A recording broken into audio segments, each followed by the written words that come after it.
Nous allons aujourd'hui vous présenter Thomas Piketty et les inégalités.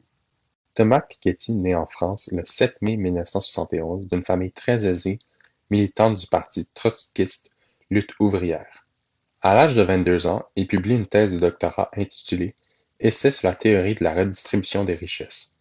Celle-ci obtiendra le prix de la meilleure thèse de l'année décerné par l'Association française de sciences économiques. Maintenant docteur en économie, il est spécialisé dans les inégalités économiques, sur quoi il fera de nombreuses recherches. En 2005, Dominique de Villepin lui confiera la mission de créer une nouvelle institution universitaire capable de rivaliser avec la London School of Economics. Institution créée, il en devient le tout premier directeur en 2006. En 2013, il publiera le livre Le Capital au XXIe siècle. Celui-ci est acclamé par la critique. Ce sont ses nouvelles idées sur les inégalités, souvent mises en doute par d'autres économistes, qui lui vaudront cette popularité. Contrairement à la majorité des économistes, il revendique le statut de chercheur en sciences sociales plutôt qu'en économie. En 2015, il accepte, sans quitter ses fonctions à l'École d'économie de Paris, de participer à un programme lancé par la London School of Economics sur les inégalités, sa spécialité. Les études de Piketty ont permis de montrer que les inégalités de revenus ont fortement baissé au XXe siècle en France en raison d'une hausse d'impôts. Ces écarts seraient dus à la diminution des inégalités de patrimoine, alors que les inégalités salariales seraient restées semblables. Pour lui, c'est le capitalisme non contrôlé qui élargit l'écart entre les riches et les pauvres. Au cours des dernières années, on a pu remarquer que la croissance économique profitait plus aux riches qu'aux pauvres, puisque le taux de retour sur le capital serait supérieur au taux de croissance économique. D'où la fameuse loi de Piketty, R, le retour sur le capital, est plus grand que G, le taux de croissance économique.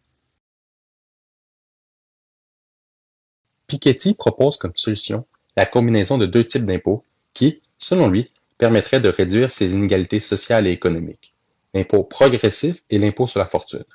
L'impôt progressif est une forme d'imposition qui s'applique sur le revenu des ménages. La portion imposée est croissante lorsque la valeur de l'élément taxé augmente. Autrement dit, plus la valeur de l'assiette fiscale imposée est grande, plus un taux d'imposition devrait être élevé. Prenons par exemple un chef d'entreprise qui a un revenu annuel de 2 millions de dollars et un travailleur qui touche un revenu annuel de 50 000 dollars. Le premier devrait être imposé à un taux beaucoup plus élevé que le travailleur, car son revenu est considérablement supérieur. Il existe plusieurs manières d'appliquer ce type d'impôt, mais prenons la plus populaire. Il s'agit de la méthode de progressivité globale. L'autorité publique détermine un taux d'imposition pour chaque tranche de revenu, ce dernier étant croissant au fur et à mesure que la valeur de chacune des tranches augmente.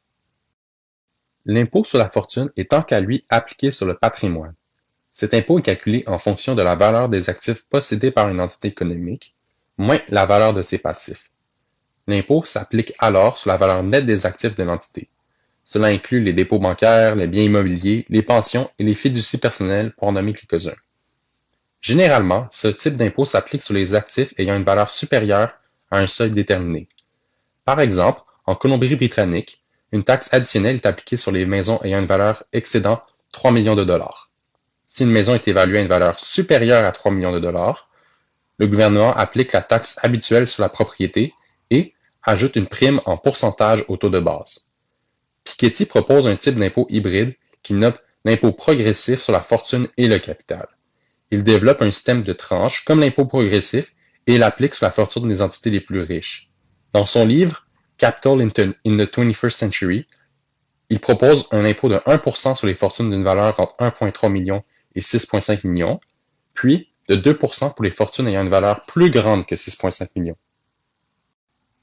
Théoriquement, Piketty cherche à éliminer la classe rentière et à forcer les plus fortunés à investir leur fortune. Ainsi, les riches ne pourraient rester riches en n'investissant pas leur fortune de façon active.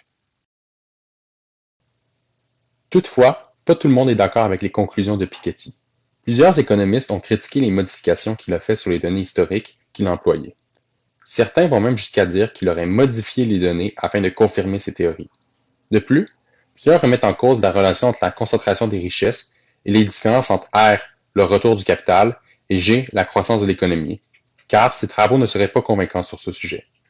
Ainsi, ces projections qui indiqueraient une augmentation de la concentration des richesses tout au long du XXIe siècle seraient des extrapolations exagérées. Thomas Piketty a répondu à la plupart de ces critiques sur son blog en affirmant que les modifications n'influenceraient pas les résultats de ses travaux. Peu importe si on est d'accord ou non avec les théories de Piketty, on doit reconnaître ses travaux qui ont décrit exhaustivement les inégalités dans les sociétés modernes. Si vous désirez en apprendre plus sur ces travaux, nous invitons à regarder Capital in the 21st Century sur Netflix. Merci pour votre écoute.